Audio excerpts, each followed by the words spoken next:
امام غزالی رحمۃ اللہ تعالیٰ علیہ فرماتے ہیں جب تو مخلص ہوتا ہے تو اللہ تیرے عمل کو قوت دے دیتا ہے۔ آپ نے ایک واقعہ لکھا ہے، ایک آدمی تھا تو اس نے دیکھا کہ اس کے شہر کے اندر ایک بہت پرانا درخت ہے، تو لوگ اس درخت کی پوجا کرنے لگ گئے۔ اس بندے کو بڑا جلال آیا، نیک آدمی تھا، اس نے کلہاڑا رکھا کندھے پہ، آج میں درخت کاٹوں گا۔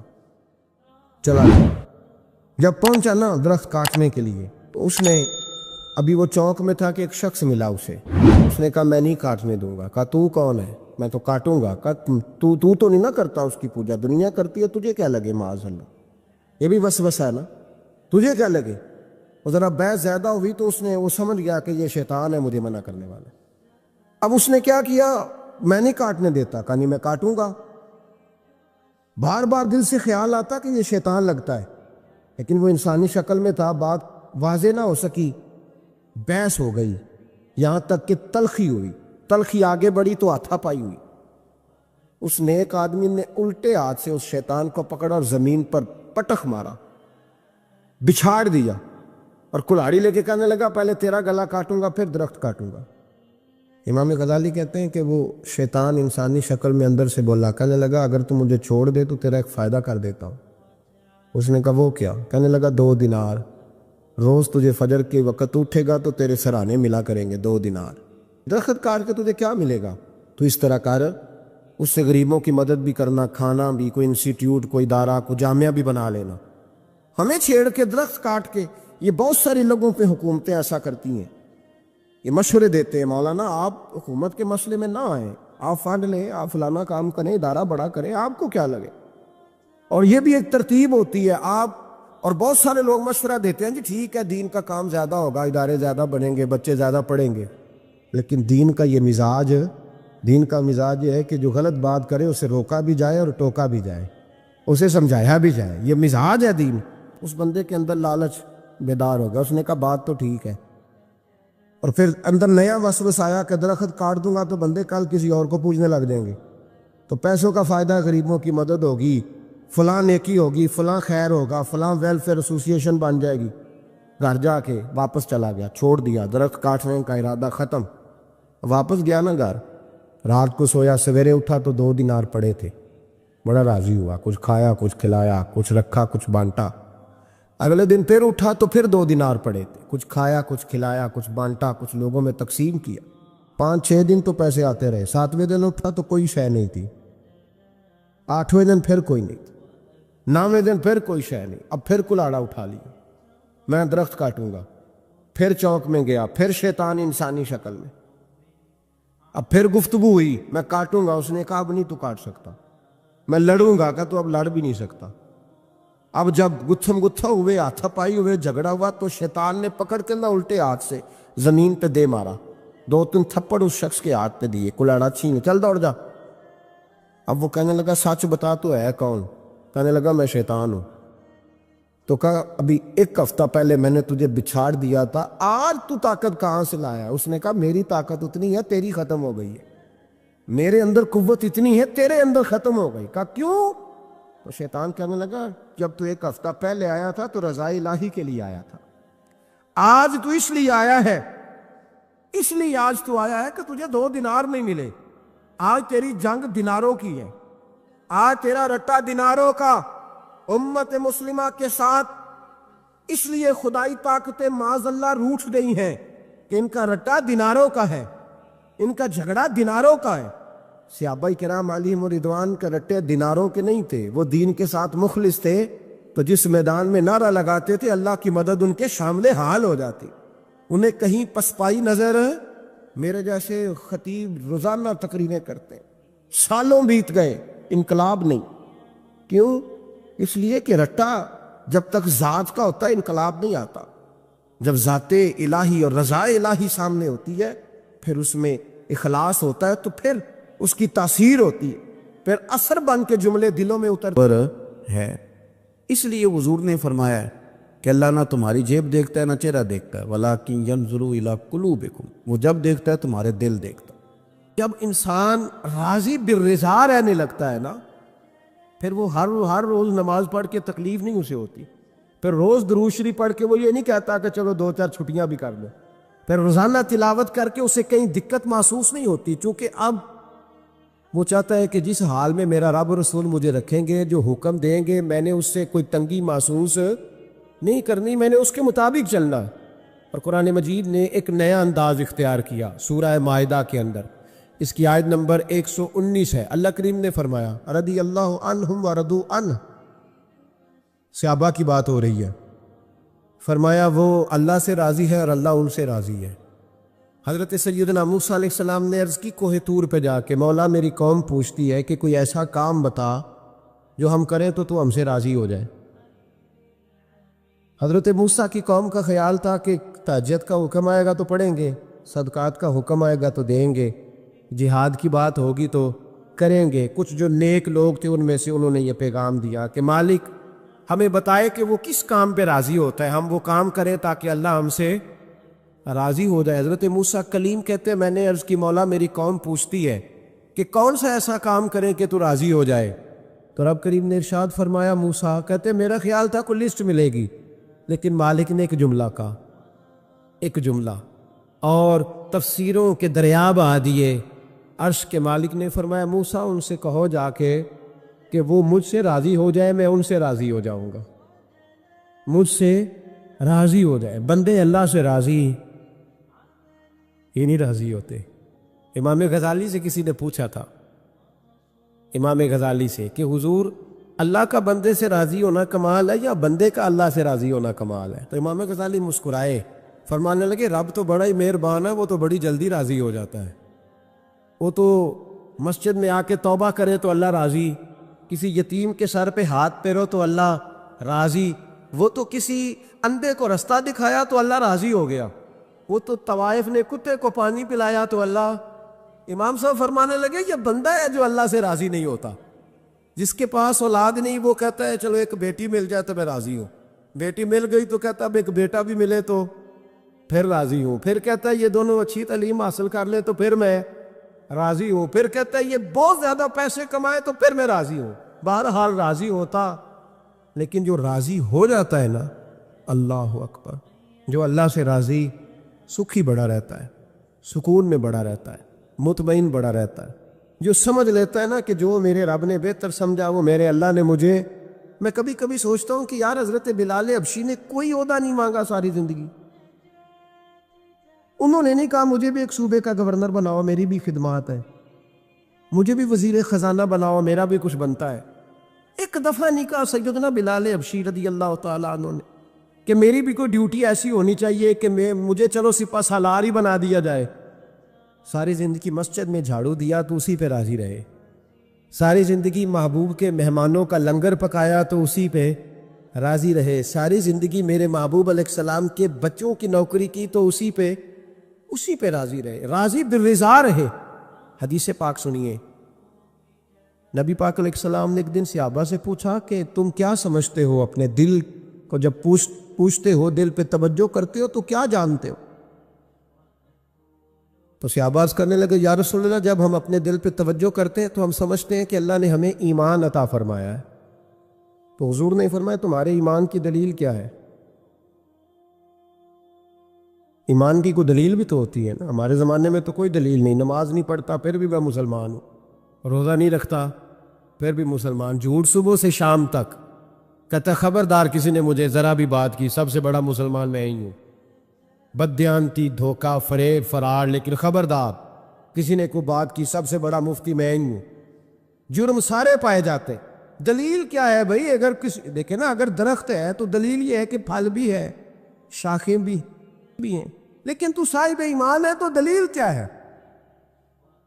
تو نبی پاک صلی اللہ علیہ وسلم نے صحابہ سے پوچھا کہ تم ایماندار ہو تو دلیل دو۔ تو بڑے خوبصورت تھے میرے محبوب کے تیار کردہ لوگ، عرض کرنے لگے یا رسول اللہ ایمان کی دلیل یہ ہے کہ اگر اللہ ہمیں نعمت دیتا ہے تو ہم شکر ادا کرتے ہیں، اگر کبھی مصیبت آتی ہے تو ہم صبر کرتے ہیں، اور یا رسول اللہ ہم اپنے رب کے ہر فیصلے پر راضی رہتے، ہم اپنے اللہ کے ہر فیصلے پر۔ اب حضور نے رزلٹ کا اعلان کیا تو میرے محبوب فرمانے لگے پھر سنو میں گواہی دیتا ہوں واقعی اللہ نے تمہیں دولت ایمان عطا فرمائی ہوئی، پھر واقعی اللہ نے تمہیں دولت ہے، اگر تم اپنے رب پر راضی ہو، اگر تم راضی ہو اس کام پر جس پہ اللہ نے تمہیں رکھا ہوا ہے، اگر تمہیں کسی کو دیکھ کر تکلیف نہیں ہوتی، اگر تم نہ حسد میں جلتے ہو، نہ بغض میں، نہ کینے میں، نہ تکبر میں، نہ احساس کمتری کا شکار ہوتے، اگر تم راضی رہتے ہو کہ میرے مالک نے بہترین زندگی مجھے دی، پھر اس کا مطلب یہ ہے کہ تم صاحب ایمان ہو۔ ہمارے زمانے میں لوگوں کی وہ تکلیفیں، صبر نہیں ہے، سکون نہیں ہے، بے چینی سی ہے، بے قراری سی ہے، معاشرے میں ایک عجیب سی ہلچل ہے۔ ہر آدمی سمجھتا ہے کہ وہ سامنے والا جو شخص ہے نا وہ بڑا سکھی ہے اور میں بڑی تکلیف میں ہوں۔ میں رات اپنے پیر بھائیوں کو سمجھا رہا تھا، میں کہہ رہا تھا یاد رکھنا جس آدمی کا عہدہ بڑا ہوتا ہے نا اس کا زخم بھی بڑا گہرا ہوتا ہے، اس کا زخم بھی بڑا۔ ہاں، وہ کسی شاعر نے، شعر اردو کا ہے اور تھوڑا وقی تھا شاعر بھی، تو بات بھی اس کی تھوڑی وقی ہے، چلیں آپ سیانے لوگ ہیں، آپ کی سمجھ میں آ ہی جائے گی۔ اس نے کہا تھا کہ ہجوم غم میں بھی توہین ضبط غم نہ ہوئی، ہجوم غم میں بھی توہین ضبط غم نہ ہوئی، ہم اس احتیاط سے روئے کہ آنکھ نم نہ ہوئی۔ لوگوں کو نہیں پتہ چلا کہ ہم رو رہے ہیں، ہم نے واہ ویلا کر کے دنیا، ہم اس احتیاط سے روئے کہ ہماری آنکھ نم نہ ہوئی۔ ہم نے واہ ویلا کر کے نہیں بتایا کہ بڑی دقت میں، ہم نے اپنے آپ کو محفوظ رکھا، ضبط میں رکھا، حوصلے میں رکھا، اللہ کی رضا پہ راضی رہے، اپنے آپ کو اپنے رب کی رضا پر۔ میرے نبی پاک صلی اللہ تعالی علیہ وسلم نے فرمایا کہ قیامت کے دن میری امت کا ایک گروہ ایسا ہوگا جسے اللہ تبارک و تعالیٰ اس طرح جنت میں پہنچا دے گا جیسے کوئی بندہ اڑ کے جنت میں چلا جاتا ہے۔ وہ جب جنت میں پہنچیں گے نا تو فرشتے ان سے پوچھیں گے تم نے حساب دیا؟ کہیں گے ہمیں تو پتہ ہی نہیں حساب کیا ہے۔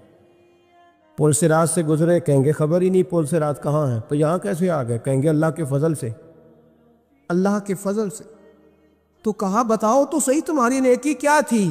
تو کہیں گے دو باتیں تھیں، ایک تو ہم اللہ کے حلال کو حلال جانتے تھے، رب کے حرام کو حرام جانتے تھے، اور دوسرا یہ تھا کہ ہم اللہ کے ہر فیصلے پہ راضی رہتے تھے، اللہ کے ہر فیصلے پہ۔ تو جو رب کریم کی رضا پہ راضی رہے پھر اسے کسی حساب کتاب کا سامنا نہیں کرنا پڑے گا، پھر اسے پل صراط کی دشوار گزار گھاٹیوں کا سامنا نہیں کرنا پڑے گا۔ شرط یہ ہے کہ وہ اللہ کی رضا پہ راضی رہے، وہ اللہ کے فیصلے کو بصیر و چشم مانے، وہ عاجزی اور انکساری کے ساتھ گردن جھکا دے، اپنے مالک کے فیصلوں پر جھکا دے۔ اللہ نے حضرت ابراہیم کو اولاد نہیں دی،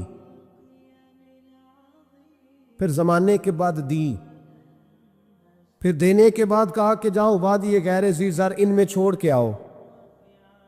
سخت گرمیاں ہو جائے تو لوگ بچوں کو سکول نہیں بھیجتے، چھٹیوں کا اعلان ہو جاتا ہے، لیکن حضرت ابراہیم چھوڑ آئے بچہ۔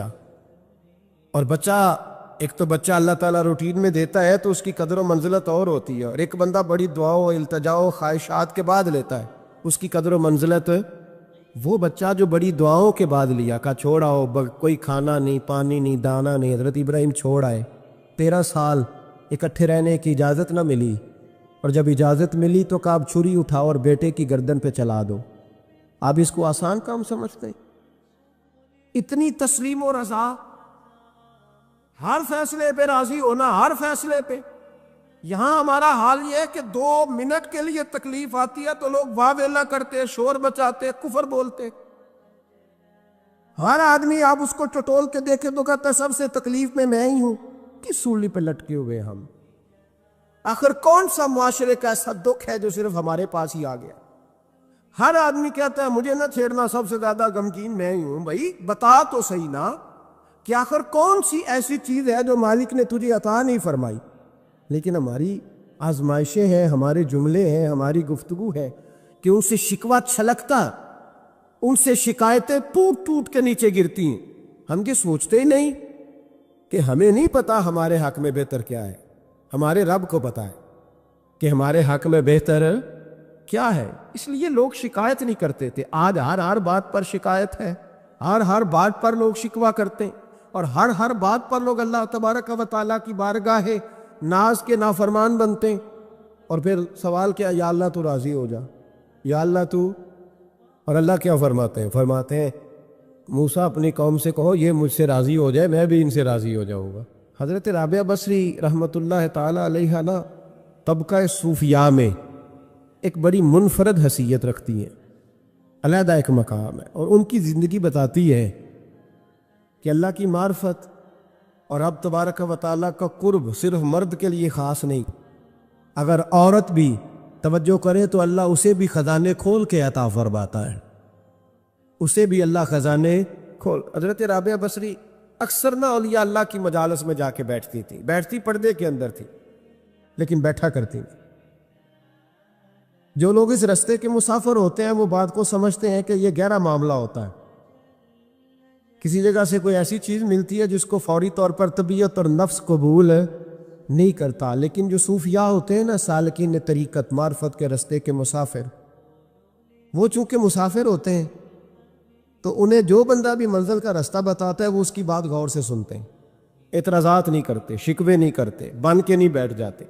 ہمارے زمانے میں مسافر نہیں ہیں طریقت کے، ہمارے زمانے میں یہاں مرید کامل ہیں یا پھر پیر ہیں جو مطلق العنان ہے، جن کے سامنے جو سوال ہی نہیں پیدا ہوتا کسی اور کی بھی سنے، ممکن نہیں۔ حضرت رابعہ بصری بیٹھی تھی، حضرت سفیان ثوری بہت بڑا نام ہے، یہ وہ شخصیت ہے کہ جب جایا کرتے تھے تو اولیاء اللہ کھڑے ہو کے ان کا استقبال کرتے۔ بغداد میں اتنا بڑا درجہ تھا ان کا۔ حضرت جعفر بن سلیمان بھی بیٹھے تھے، سفیان ثوری بھی بیٹھے تھے۔ تو حضرت سفیان ثوری دعا مانگنے لگے، جناب رابعہ بصری پردے کے اندر بیٹھی ہوئی تھی، دعا مانگنے لگے، اے اللہ مجھ سے راضی ہو جا، اے اللہ مجھ سے راضی ہو جا، اے اللہ مجھ سے۔ دیر تک دعا مانگتے رہے تو بی بی صاحبہ، مائی صاحبہ اندر سے بول پڑی ناراض ہو کے، کہنے لگی بس کر سفیان، کیا دعا مانگ رہا ہے تو، کب سے میں سن رہی ہوں، بس کر۔ کیا ہوا، تو کیوں ناراض ہوتی ہے؟ فرمانے لگی سفیان تو نے ایک بار بھی کہا میں نے برداشت کیا، دوسری بار بھی کہا، بتائیے دعا ٹھیک ہے کہ نہیں ان کی؟ اے اللہ تو مجھ سے راضی ہو جا، اس دعا پہ ناراض ہوگی مائی صاحبہ۔ کہنے لگی تو نے ایک بار بھی مانگی تو میں چپ رہی، دوسری بار بھی مانگی تو اب تو چپ ہی نہیں کر رہا، بس کر۔ تو حضرت سفیان کہنے لگے چل میری اصلاح کر دے۔ تو مائی صاحبہ کہنے لگی تو یہ تو کہہ رہا ہے یا اللہ راضی ہو جا، یا اللہ راضی ہو جا، پہلے تو بتا تو اللہ سے راضی ہے؟ پہلے اپنے نفس پر نظر ڈالنا، تو راضی ہے؟ روز نہیں مانگتا کہ 2 کروڑ چاہیے، 6 کروڑ چاہیے، انسان کا نفس روز نہیں کہتا بڑی گاڑی چاہیے، روز نہیں کہتا میرے بھی ٹھاٹ باٹ ہو، میں بھی بڑی گاڑی میں کھڑے ہو کے لوگوں کو ہاتھ لہرا کے لیڈر بنوں، روز نہیں کہتا میرا بھی بڑا نام ہو، پہلے بتا لا تو راضی ہے؟ حضرت سفیان ثوری نے جب بات سنی تو جھگڑا نہیں کیا بلکہ اللہ اکبر کہا اور چیخ مار کے رونے لگے، کہنے لگے رابعہ تو سچ کہتی ہے، ابھی تو میں اس منزل تک نہیں پہنچا کہ میں رب سے راضی ہو جاؤں تو میں اسے راضی کرنے چلا ہوں، تو سچ کہتی ہے۔ قریب ہی حضرت جعفر بن سلیمان بیٹھے تھے، وہ بی بی رابعہ کے پاس گئے، کہنے لگے مائی صاحبہ مجھے تو بتا دے آخر بندہ اللہ سے راضی ہوتا کب ہے، یہ منزل شروع کب ہوتی ہے؟ تو آپ فرمانے لگی اس وقت کہ بندے کا جو حال نعمت ملنے پہ ہوتا ہے نا، جب وہی حال اس کا مصیبت آنے پہ ہو تو پھر سمجھو وہ اپنے رب سے راضی ہو گیا، پھر وہ اپنے رب سے۔ یہاں لوگ راضی نہیں ہیں، نہ شریعت کے حکم پر راضی ہیں معاذ اللہ، نہ دین کے آنے پر راضی ہیں، نہ نفاذ شریعت پر راضی ہیں، نہ لوگ اپنے ہر معاملے میں۔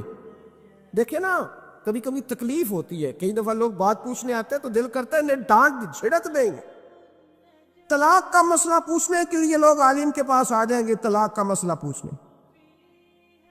سوال یہ ہے کہ تو نے شادی سے پہلے کسی عالم سے رابطہ کیا تھا کہ مجھے بتائے بیوی کے حقوق کیا ہیں، اس کے ساتھ وقت گزارنا ہے میں نے تو کس طرح کے حقوق میں نے ادا کرنے ہیں، شریعت مجھے کیا حکم کرتی ہے؟ پوچھا تھا کسی عالم سے؟ دین کی ضرورت پڑی تو دین کے پاس آئے، لیکن دین کو عمل کرنے کے لیے کبھی حاصل ضرورت پڑی تو آ گئے، حاجت ہوئی تو آ گئے، طبیعت لگی تو آ گئے۔ میں درجنوں بار کہہ چکا ہوں کہ جب کسی آدمی کے پاس لاکھوں روپیہ ہوتا ہے تو کسی پیر کے پاس نہیں جاتا کہ حضرت صاحب بڑے پیسے ہیں بتائیں شکر کیسے ادا کروں، لیکن جب ذرا دقت آتی ہے، حالات خراب ہوتے ہیں تو ہر پیر کا دروازہ کھٹکھٹاتا ہے، کہتا ہے کوئی تعویذ دے دے۔ تو بتا جب تو تیرا دین کے ساتھ صرف تکلیف کا رشتہ ہے تو راضی بالرضا کب ہوگا؟ کب تو راضی ہوگا اپنے رب کے معاملات میں؟ کب تو راضی ہوگا؟ کئی دفعہ طبیعت میں تکلیف ہوتی ہے، وہ حضرت صاحب حالات بڑے خراب ہوئے، پہلے آپ نے تعویذ دیا تھا تو صحیح ہو گیا، اب پھر خراب ہے، میں دوبارہ آ گیا، تو دل کرتا ہے ان سے کہنے سے کہ یار ہمارے ساتھ تمہارا رشتہ خراب حالاتوں کا ہی ہے، کبھی صحیح حالاتوں میں بھی آؤ نا، بڑے خوش حالات میں بھی آؤ کہ اب حالات بڑے اچھے ہیں، ہم حاضر ہیں، کوئی حکم کرے۔ خدا را راضی بالرضا رہنا سیکھے۔ انس بن مالک رضی اللہ تعالیٰ عنہ کہتے ہیں 10 سال حضور کی بارگاہ میں رہا، 10 سال، اور 10 سال میں نے حضور کے گھر میں نوکری کی۔ کہتے ہیں نبی پاک نے کبھی مجھے اف تک نہیں کہا۔ ہمارا اپنا بچہ جو ہوتا ہے نا بیٹا، اور 10 دنوں میں شاید سینکڑوں دفعہ سن لے یہ کیا کیا ہے وہ کیا، کہتے 10 سال حضور نے مجھے، کہتے میں نے ایک دن بڑا نقصان کر دیا، کوئی بڑی چیز مجھ سے ٹوٹ گئی، بڑا نقصان ہو گیا۔ تو فرماتے ہیں کہ نبی پاک صلی اللہ علیہ وسلم کی ایک زوجہ محترمہ مجھ پر جلال کرنے لگی، اور ان کا جلال بالکل بجا تھا، ان کا غصہ بالکل ٹھیک تھا، اس لیے کہ میں نے واقعی بڑا نقصان کیا تھا۔ کہتے ہیں وہ جب جلال کرنے لگی نا تو محبوب تشریف لائے، کیا ہوا؟ کہا یا رسول اللہ یہ دیکھیں اس نے کتنی بڑی چیز توڑ دی۔ تو کہتے ہیں اب میرا خیال تھا کہ یہاں سے بھی مجھے ڈانٹ پڑنی ہے اور پڑھنی چاہیے بھی، اس لیے کہ میں نے آج بڑا نقصان کیا ہے۔ لیکن کہتے ہیں محبوب میرے قریب آئے اور میرے کندھے پہ ہاتھ رکھا، زوجہ جلال میں تھی تو محبوب نے کیا خوبصورت جملہ کہا، ساری سوچ ہی بدلتی۔ فرمانے لگے اس کو نہ ڈانٹ، اس چیز کا ٹوٹنا میرے رب کی رضا تھی تو چیز ٹوٹ گئی ہے، یہ میرے رب کی رضا تھی تو یہ چیز اب یہ غریب ہے، اس کا دل نہ توڑ، وہ ٹوٹ گیا، وہ جو ہونا تھا سو ہو گیا، اب چھوڑ، یہ میرے اللہ کی اس چیز کا اتنی دیر رہنا ہی ہمارے حق میں بہتر تھا، تو ٹوٹ گئی تو ختم۔ کہتے بڑا جلال تھا محبوب کی زوجہ کو، لیکن انہوں نے جب بات سنی تو پھر مصطفیٰ کریم کا گھرانہ، پھر حضور کی ازواج پاک، مومنوں کی مائیں، کہتے ہیں اسی وقت وہ بیٹھیں اور انہوں نے میری طرف بڑی شفقت کی نظروں سے دیکھا، اور ان کے غصے کو میں نے پیار میں بدلتے دیکھا۔ بھائی یاد رکھو اللہ کی رضا، پھر اس وقت 2-4 لاکھ کے لیے لوگوں کو ہارٹ اٹیک نہیں ہوتا، پھر 20-25 ہزار کے لیے بلڈ پریشر اپ ڈاؤن نہیں ہوتا جب بندہ اللہ کی رضا پہ راضی رہنے لگتا، پھر چھوٹی چھوٹی باتیں اس کے لیے سہانے روح نہیں بنتی، پھر ذرا ذرا سی بات اسے تکلیف نہیں دیتی، جب وہ اللہ تعالیٰ کی رضا پر راضی ہونے کا عادی ہو جاتا ہے تو پھر یہ چیزیں اس کے لیے باعث آزمائش۔ بنی اسرائیل میں ایک شخص تھا، امام غزالی رحمۃ اللہ علیہ فرماتے ہیں اس کا دل چاہا کہ پتہ تو کروں جنت میں میرا پڑوسی کون ہوگا۔ اس کو خواب میں بتایا گیا کہ فلاں بن فلاں تیرا جنت میں پڑوسی ہے۔ اب یہ بڑا عابد تھا، زاہد تھا، عبادت گزار تھا، پرہیزگار، بڑا نیک تھا، بڑا پرہیزگار۔ یہ سفر کر کے اس کے پاس گیا، اس کو جا کے کہنے لگا میں تیرا مہمان نہ بن جاؤں، 2-3 دن کا بن جاؤ۔ کہتے میں 3 دن اس کے ساتھ رہا، میں اس سے زیادہ نوافل پڑھتا تھا، زیادہ صدقات و خیرات کرتا تھا، زیادہ عبادات کرتا تھا، وہ تو میرے مقابلے میں کچھ بھی نہیں۔ 3 دن کے بعد میں آنے لگا تو میں نے اس کو کہا یار میں ایک مقصد کے لیے آیا تھا تیرے پاس۔ اس نے کہا بتائیے۔ میں نے کہا کہ میرا آنے کا مقصد یہ تھا کہ میں دیکھوں تو کون سی ایسی عبادت کرتا ہے کہ جنت میں تو میرا پڑوسی بنے گا، لیکن تیری عبادات ریاضت میں تکبر نہیں کرتا، لیکن میں نے کوئی خاص چیز دیکھی نہیں، کوئی خاص بات ہے تو مجھے بتا دے۔ تو بندہ کہنے لگا کوئی خاص بات نہیں، ہاں ایک چھوٹی سی عادت ہے میرے اندر، چھوٹی سی عادت۔ بڑے لوگ کبھی بھی اپنی باتوں کو بڑا نہیں سمجھتے، کہ ایک چھوٹی سی عادت ہے، کہ وہ کون سی؟ تو وہ کہنے لگا اگر شدید گرمی ہو نا تو میں نے اپنے رب سے کبھی سردی نہیں مانگی، اور کبھی برف جمی ہو نا گلیوں میں تو میں نے اپنے رب سے کبھی گرمی نہیں مانگی۔ میں سمجھتا ہوں میرا رب مجھے دیتا ہی وہ ہے جو میرے حق میں بڑا بہتر ہوتا ہے۔ یہ ایک میری چھوٹی سی عادت ہے کہ کڑاکے کی دھوپ میں نے کبھی مالک سے سائے کا سوال نہیں کیا، اور اگر تیز بارش ہو رہی ہو تو میں نے کبھی یہ نہیں کہا کہ بارش نہیں ہونی چاہیے تھی، کیا بلے گا فلاں چیز کا۔ میں سمجھتا ہوں جو بہتر تھا اللہ نے وہی دے دیا ہے تو میں مطمئن رہتا ہوں۔ تو عابد وہ نیک آدمی وہ اللہ کے ولی کہنے لگے اسے چھوٹی سی عادت نہ بتا، تیری یہ وہ عادت ہے جس کی وجہ سے رب تجھ سے راضی ہو گیا ہے، اللہ تجھ سے راضی ہے تیری اس عادت کی بنا پر۔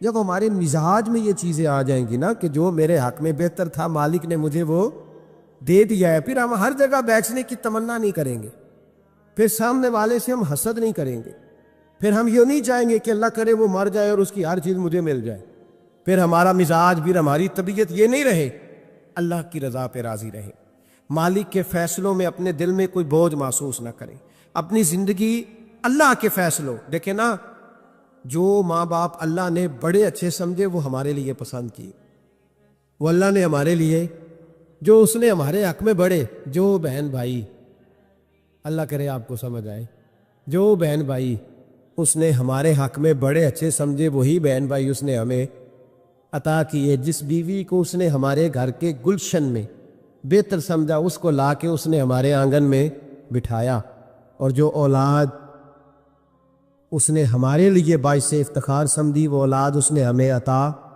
فرمائی. حضرت نوح علیہ السلام کا بیٹا کافر ہو گیا، پر کسی جگہ انہوں نے شکوہ نہیں کیا کہ مالک یہ کافر کیوں ہوا. اللہ کے قبضے میں ہے نا دل، پھیر سکتا ہے نا، مقلب القلوب ہے. لیکن حضرت نوح نے دعا اللہ کی رضا پر راضی رہے، اپنا مزاج بدلے، تاکہ معاشرے میں یہ جو گھٹن ہے، یہ جو ٹینشن ہے، یہ جو جھگڑا ہے، یہ جو چھینا چھانی ہے، یہ جو ایک دوسرے پر لوگوں کی نظریں ترچھی ہیں، یہ ختم ہو. سمجھیں کہ میرے حق میں جو بہتر تھا مالک نے وہ چیز مجھے عطا کر دی. میں اکثر کہتا ہوں اپنے دوستوں کو، میں کہتا ہوں مجھے ایسے لگتا ہے جو سب سے اچھے ماں باپ تھے وہ اللہ نے مجھے عطا فرمایا، اور جو سب سے بہترین اساتذہ تھے نا ان کا دروازہ اللہ نے مجھے عطا فرمایا، اور جس شیخ جس پیر کو اللہ نے سب سے زیادہ شان عطا فرمائی اس کا دروازہ اللہ نے مجھے دکھایا. اور اس کے بعد اتنے تابع دار شاگرد میں نے کسی کے نہیں دیکھے جتنے مجھے ملے، اور اتنے وفادار پیر بھائی اور مرید میں نے کسی کے نہیں دیکھے جتنے مجھے ملے. میں اس بات پر، اور میں بات اس لیے نہیں کر رہا، میں آپ کو دل کی گہرائی سے بات بتا رہا ہوں کہ یہ عنوان زندگی ہے، یہ روح زندگی ہے. میں کبھی کبھی بڑے ناز کے ساتھ سجدہ شکر ادا کرتا ہوں کہ ایک بہت بڑا خوش نصیب شخص ہوں. اب یہ بات صرف سوچنے کی ہے، 100 لوگوں میں سے اگر ان 2 پہ ہی بندہ غور کرے جو نافرمان ہے تو پھر زندگی آگے چل سکتی. تو 98 پر غور کیوں نہیں کرتا؟ تو 98 پر غور کیوں نہیں کرتا؟ اگر کسی شخص کے ساتھ تیرے 20 سال گزرے اور تو صرف اس ایک دن کو یاد رکھے جس دن میں اس نے تکلیف دی تھی تو پھر یہ تیری زیادتی ہے. تو باقی ان دنوں کو کیوں نہیں یاد رکھتا جن دنوں میں اس کے تیرے ساتھ محبت والا معاملہ فرمایا، خدمت والا، راضی دل رضا کا مزاج بنائے. یہ مسلمان کے ایمان کا حسن ہے، یہ مسلمان کے کردار کا کمال ہے، یہ مسلمان کی سوچ کا بلند معیار ہے، یہ مسلمان کا اعلیٰ مقام ہے. حضرت عبداللہ ابن عمر کا بیٹا بیمار ہو گیا. بڑے پیارے ہوتے ہیں نا بیٹے. آپ بڑے پریشان تھے، شدید پریشان. صحابہ کہتے ہیں ہم نے آپ کو بڑی تکلیف میں دیکھا، کبھی اس حکیم کے پاس، کبھی اس حکیم کے پاس، کبھی اس جگہ، کبھی اس جگہ.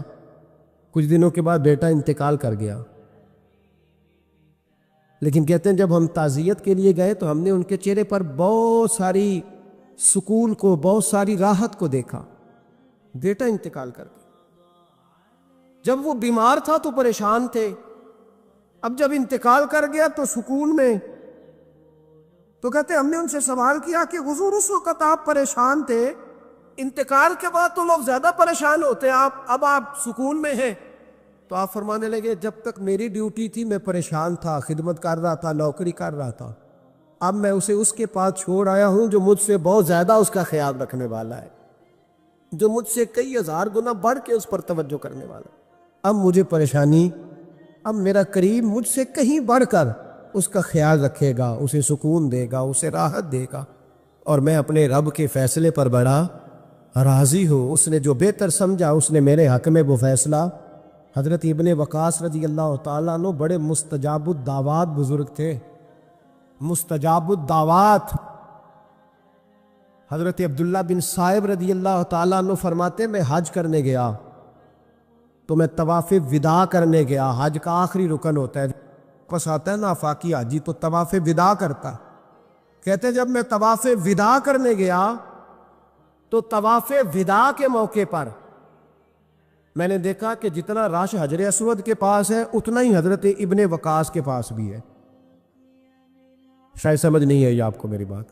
حجر اسود کے پاس بہت بڑا رش ہوتا ہے، ہر آدمی کی خواہش ہوتی ہے بوسہ لینے کی. تو جتنے لوگ وہاں کھڑے تھے اتنے ہی لوگ حضرت سیدنا ابن وقاص رضی اللہ تعالیٰ عنہ کے پاس بھی کھڑے تھے.